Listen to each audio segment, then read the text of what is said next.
tonight, with Bank Station finally finished, is this the end of the line for tube upgrades? It took 7 years and £700 million, but the Mayor admits it could be the last big TfL project for some time. I worry unless the government invests in public transport in London, we could have no more great exciting projects like this opening.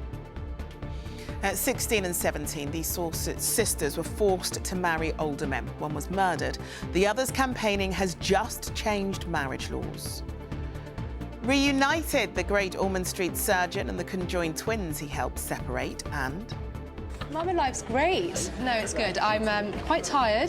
Tired? Tiring, yeah, but it's good. It's good fun. It's like having a... Made in Chelsea's Binky Felstead will be joining me for a chat about her new book. Good evening. It took 7 years and cost £700 million, but Bank Station's transformation is finally complete. The opening of the new Cannon Street entrance is the final milestone in a complex project that began back in 2016. The upgrade includes step-free access, 6 new escalators and an increased capacity of 40%. But with TfL still barely able to make ends meet, Sadiq Khan has warned it could be the last time the network is updated for a while, as our political correspondent Simon Harris reports. It's taken 7 years and £700 million, but Bank Station is finally finished. The mammoth upgrade has delivered new escalators and lifts, a new platform on the Northern Line and a brand new entrance on Cannon Street. For the first time, Bank boasts step-free access, and this busy city station can now handle 40% more passengers. But London's mayor is worried Bank might be a turning point. I worry unless the government invests in public transport in London, we could have no more great exciting projects like this opening. We have got new trains coming on the Piccadilly line, new trains on the DLR. What we're trying to impress on the government is, if you don't invest and stand still, you go backwards. In the last 18 months, billions of pounds of investment have delivered the Northern Line extension to Battersea, the opening of the Elizabeth Line, a game-changer for many commuters, and the overground extension to Barking Riverside. The upgrade to Bank Station marks the end, for now, of big-ticket civil engineering projects on London's commuter rail network. TfL has a wish list for the future, but nothing in the pipeline.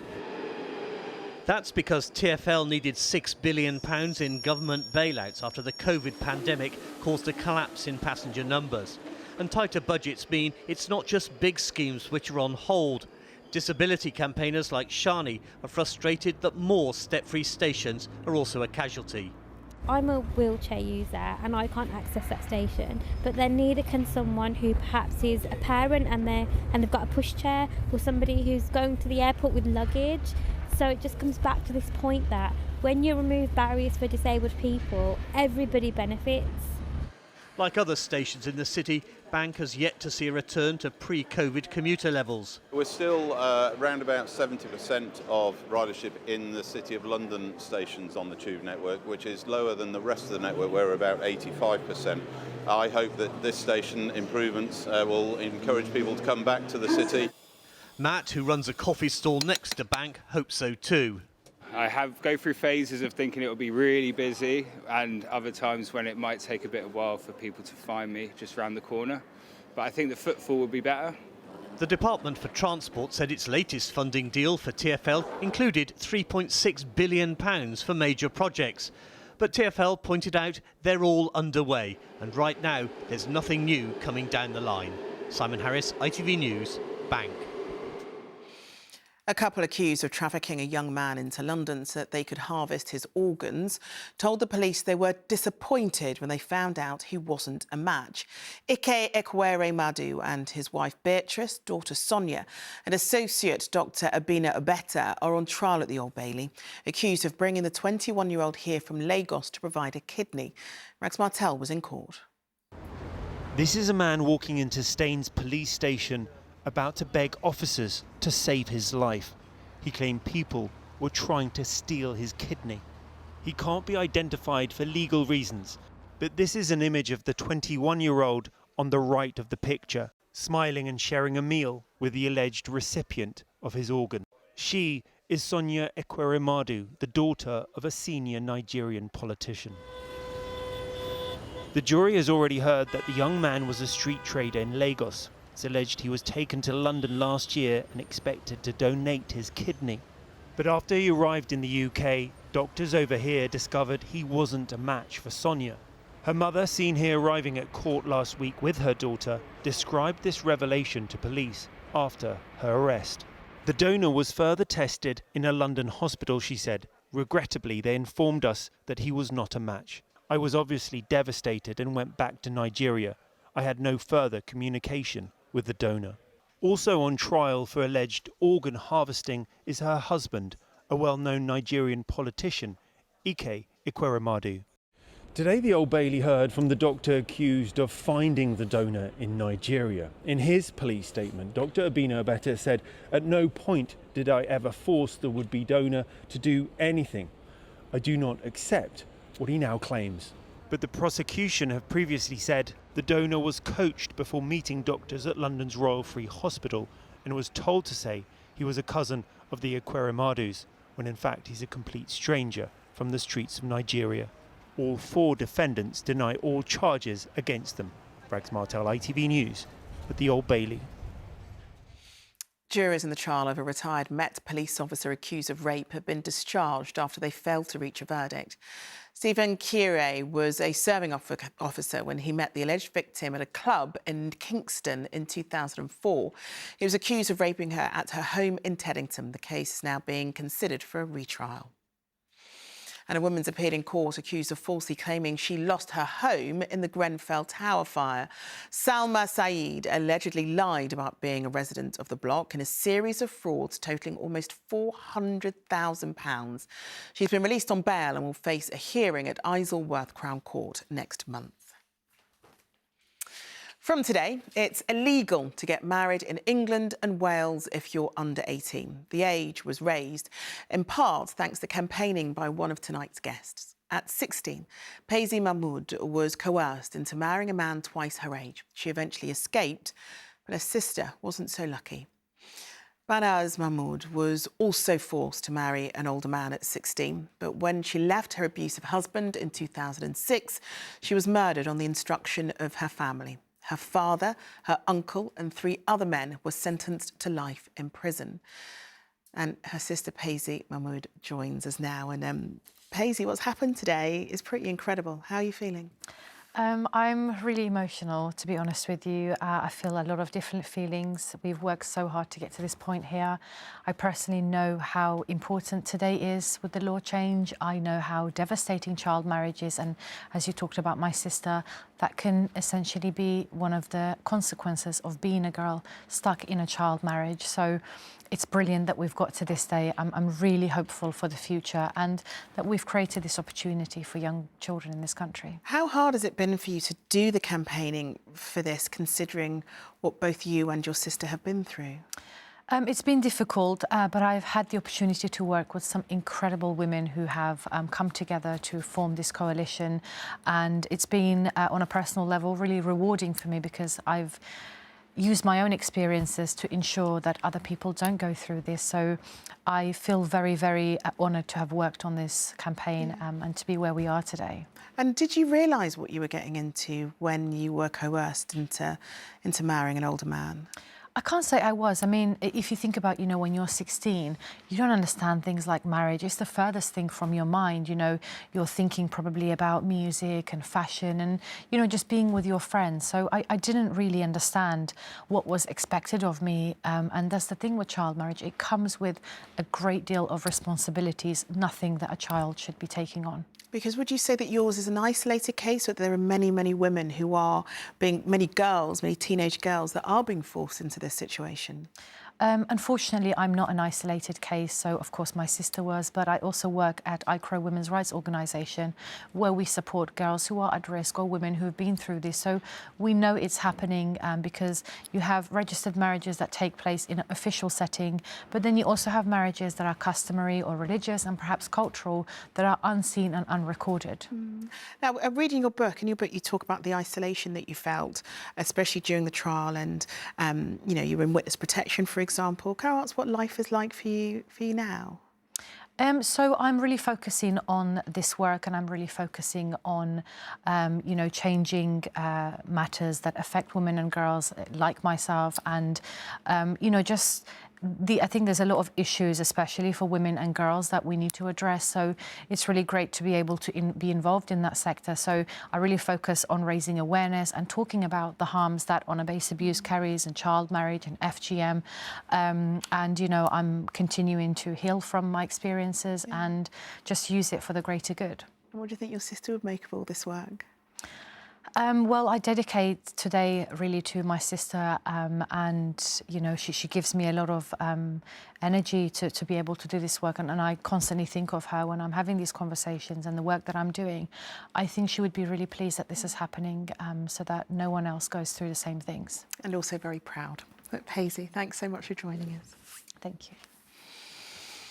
Next tonight, more than 2,000 new plasma donors are needed in London. Plasma is used to help treat more than 50 rare diseases, often making the difference between life and death for patients. But fewer than 20% of people know what it is or how to donate, as Helen Keenan reports. I have a condition called CIDP, and it basically is paralysing. I am losing the motor control and strength in my limbs. There was a time a year or two ago I couldn't hold 2 whole cups of tea in my right arm. This is what life was like before he received blood plasma. While it's not a cure for his condition, it does alleviate the symptoms dramatically. But Clark needs a dose every 3 weeks. I went actually about a year or two ago, and the hospital had literally run out, and I was sent home. And every day I don't have it, I get worse. It's very frightening and frustrating, because you know that the longer you go without it, the weaker you and the more damaged you become, and that damage can be irreparable. Around 2,500 people in London are needed to register as blood plasma donors. It's turned into medicine, which is used to treat over 50 rare diseases. And currently, nearly 4,000 people need to receive it in the capital each year. Plasma, we refer it to as liquid gold. It's yellow in colour, and it's very, very valuable. This blood plasma centre in Richmond is the only one in London. We've had people who have immune deficiencies will use 130 donations of plasma in a year. So these are big numbers that seem to be getting bigger. So we need more plasma donors. And with advanced technology now installed on new machines, the process now only takes about 40 minutes. The plasma then comes down, separate tube, collects in the bag at the bottom. Oh, so it separates within the machine? It separates, yeah. It spins really quickly and the plasma comes off. Got your plasma here. We've sealed it in 3 different places. Many here today are regular donors. My brother can't because he has like a heart defect, and my sister can't because she doesn't weigh enough. So I guess I also just I'm donating for them. It's all about really sort of giving what I've got, to help other people, really. What would life look like for you without plasma? I think I would gradually lose all the function in my arms and legs, so I'd be paralysed. But living, paralysed and in pain would be pretty grim. A so-called liquid gold that can be life-changing. Helen Keenan, ITV News. Well, for all the details of how to donate, head to our website, itv.com/London.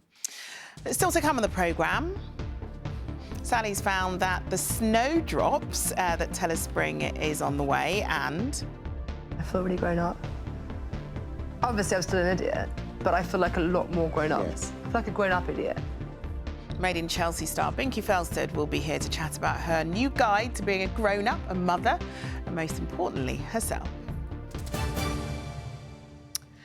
But first, a school in Ilford has put in a positive post box in an attempt to tackle bullying. Children at Cranbrook Primary School can now send messages of positivity to an anonymous pen pal by posting them in the playground. It's one of 300 primary schools across the country that have signed up to the initiative. As new data reveals, more than 80% of children say they've been bullied. Daniel Henry has the story. It's a Monday morning message that could change lives. It's okay not to be okay. It's okay not to be okay. Oh, yeah. For some children, bullying is a painful part of the school day that they'd rather forget. But this lot are trying to address the problem head on by writing letters to kids they've never met. I hope you are having a jubilant day and you're having a good day. I am from Pakistan and I attend a school called Cranbrook Primary School. with the positive tools they'll need to tackle it. We don't want to have like a fixed mindset that I can't do this, I can't do this. We want a growth mindset, so be like, so that's why you're more confident that I can do it. So it's important that you don't get bullied because that can affect your mood. Just your mood. And like your day. Education is not just in class, it's out in the playground, it's social skills, it's about showing our values, you know, kindness, equality, respect, mutual respect. And it's a place to learn that and to develop that. Nobody gets it naturally. It's something that we get both from home and at school. Rhys Stevenson and Molly Rainford are usually found presenting children's TV shows. But they're convinced that adults can learn something from this campaign. Bullying isn't just restricted to children. Adults bully as well, and adults get bullied. And I think the reason for that is they started that as a kid and they continue it on. I've felt what it's like to, you know, get a bad comment or whatever it is. So for me, it was really important to try and, you know, be part of the movement that stops this happening to other young people. Hold on. Yeah, okay. A post of positivity to put a smile on your face. It's not just the children that could do with one of those. Daniel Henry, ITV News.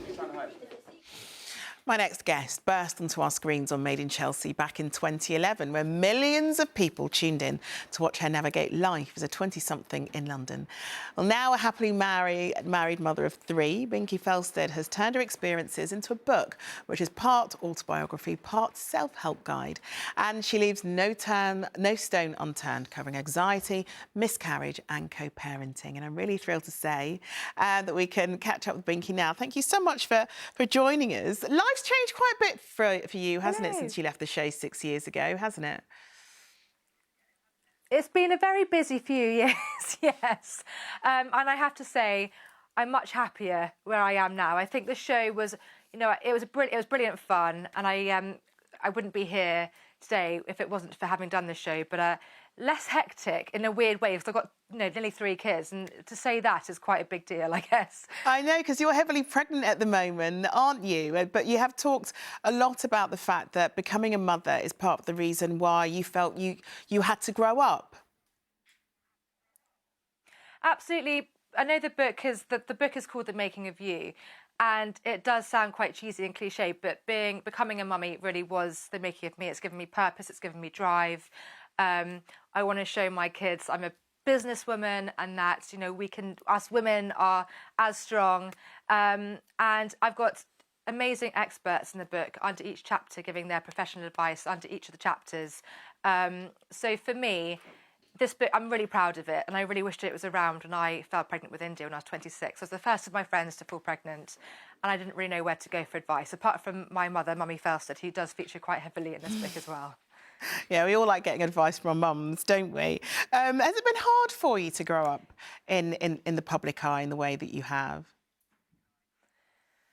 I think, obviously, joining the show early 20s, you're young, you're still learning things yourself, and a lot of people get away with learning those things in private, not so much in the public eye, and getting people kind of commenting on your life. So that bit's, you know, it has been hard, and of course, with the show comes anxiety, and I've had a few rubbish boyfriends that have cheated me on the show in the past as well. So a lot of kind of opinions and not brilliant advice have come along the way through social media. But other than that, like I say, I can't say it's been brilliant for me, and so I can do things like this. Yeah, and I think for a lot of young people, especially younger women who are also trying to navigate the social media world, this feels like a book that would also do well with them as well, because you are very honest about, you know, the anxiety you've been through and the difficulties you've had, and also the way that bullying has impacted you as a grown-up, despite the fact that you had to deal with it as a kid. Yeah, I mean, I feel like I say in the book, I wasn't particularly academic at school, always in the bottom sets, which probably didn't help with my popularity in return, and didn't have the best childhood at school at all. And I feel like that's just made me a stronger person. I've had therapy, and I think it's brilliant to be able to admit that as well. I think most people need a therapist, if I'm honest.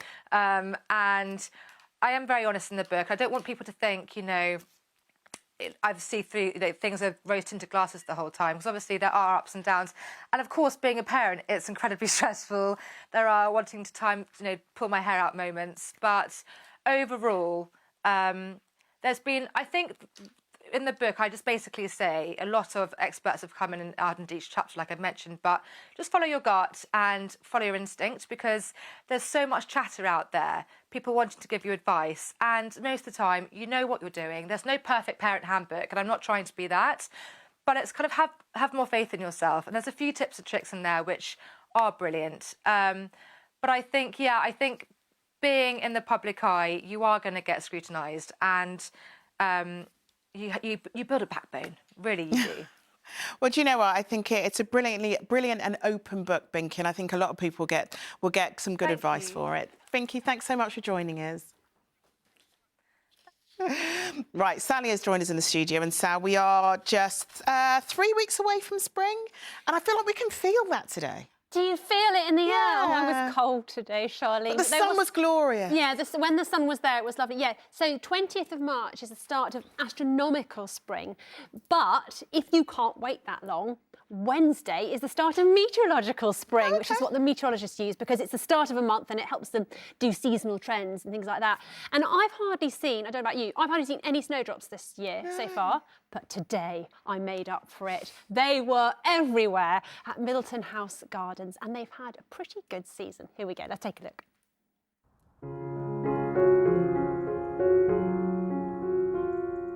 They look so delicate, don't they? But the weather snowdrops can withstand makes them, quite frankly, bold as brass. So the snowdrops are looking fabulous, Richard. How has the winter been for them? Oh, it's been an absolutely splendid year, really. I mean, we really started with a wet December, and then in January it was very cold and icy. But I think since we've had these slightly warmer spring days in February, everything has really taken off. Middleton House Gardens have long been known for their massive snowdrops, a welcome sign perhaps that winter won't last forever. How many varieties of these little poppets have you got here? Are we talking, you know, 10, 20? Yeah, we've actually got hundreds here. Hundreds? Wow! To be honest. In case you didn't know, the scientific name for snowdrop is Galanthus, and so well loved are they that their admirers and collectors have a special name, Galanthophiles. I wonder if there's any here. Are you a Galanthophile? If I knew what it was, I could answer you. Do you love snowdrops? Absolutely. Yes, we do. Absolutely, yes. And what do you think of them this year? They are magnificent. Absolutely magnificent. Best ever. Really? Best ever? Yes. Yeah, in our memory. Yes. Climate change means that we'll see warmer, wetter winters. What will that mean for the humble snowdrop? The wetter winters, it can survive. For the snowdrop, it's really the dry summers which it's going to, which they're going to suffer more. Now, if you're having tea, you might want to put it down, because I don't want you to choke, because the most anyone has ever paid here for a snowdrop bulb at the Middleton House snowdrop sale is £1,500. That is a lot. Back to your tea. Richard tells me there's been an unusually good crossover with the other winter beauties this year. And of course, as the snowdrops start to fade, they're a reminder things are only just getting going. From the ground to the sky, and there was something pretty phenomenal overnight, wasn't there? Well, the Northern Lights have been spotted pretty far south in England, and there is a little teeny tiny chance they could be seen tonight, maybe in London. Oh, really? Take a look at this graphic here. You can see that the highest chance of seeing them is obviously in the north and in Scotland. But if you go outside tonight, if we get the clear skies, we might not, but if we get them, around 9 or 10 o'clock, look to the north. You must look to the north, and you need to try and be away from light pollution, because light pollution does not help. You might see the Northern Lights. Take a photo, because my experience is they look better on camera than they did in real life. Anyway, here's the weather. ITV London weekday weather is sponsored by Octopus Electric Vehicles. Car, charger, and energy. Hello again. Well, it certainly was a cold start this morning in some parts of the capital because look, here at Bushy Park, there was some ice on the lake. So this week, a fair bit of cloud around, but hopefully some breaks to give some sunny spells at times. There are a few showers, although many areas avoiding them. And our temperatures are around average for the time of year, feeling a bit cool under any cloud. And we have got some chilly nights to come and some frost in places too. And the reason the weather is as it is because we've got high pressure over us. So it's giving us quite a calm and settled picture. As I said, there will be a fair bit of cloud and the odd shower here or there, but generally the weather pretty quiet. So let's take a look at the details for you for this evening. Most places staying dry, just the odd shower cropping up here or there. You can see we've got quite a lot of clear skies in places. Where they are prolonged, that's where it'll get colder and there could well be a patchy frost first thing tomorrow morning, although there is a bit more cloud moving in as we go through to tomorrow. Our temperatures, wherever you are, though, are going to be cold, particularly under clear skies in those rural spots, down to around freezing. So as we start tomorrow, chilly start, should be dry, hopefully a bit of sunshine mixed in with that cloud. As we go through into the afternoon, that's when we've got a higher chance of maybe just getting a shower or two where that cloud is thick enough. But as I said, many areas staying dry, a little bit breezier, temperatures similar to today, highs of 6 to 9 degrees. Into the evening, still the chance of catching a shower. We have got a further band just moving in from the east. So the outlook, well, as I said, it's fairly calm, fairly settled, a mixture of cloud, bright spells where we get the breaks, and our temperatures round about average with some cool nights. That's it for now. ITV London Weekday Weather is sponsored by Octopus Electric Vehicles. Finally, we end tonight's programme with an incredible reunion. When conjoined twins Bernardo and Arthur Lima were separated in one of the most complex surgeries ever performed, they made headlines across the world. Now, the London surgeon who made it all possible has reunited with them in Brazil for the first time since the operation, as Antoine Allen reports. A show of united applause from Brazil to Great Ormond Street for a medical procedure that many thought impossible. Bernardo and Arthur, conjoined twins, separated and sleeping side by side for the first time.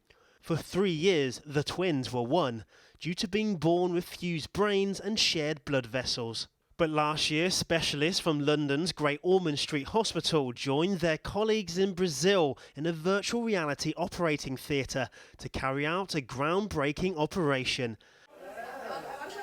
Now, the paediatric surgeon whose expertise made it all possible has seen the separated twins for the first time.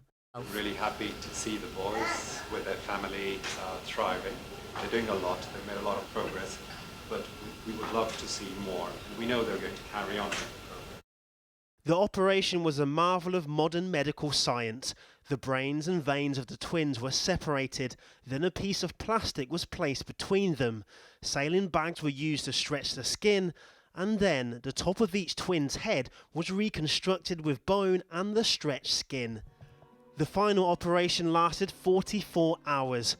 Both the medical team and the twins' parents knew there was a chance the boys wouldn't survive, but they did. This was the most challenging procedure in my life. And at that time, the mother pleaded me, please, doctor, don't give up on my boys.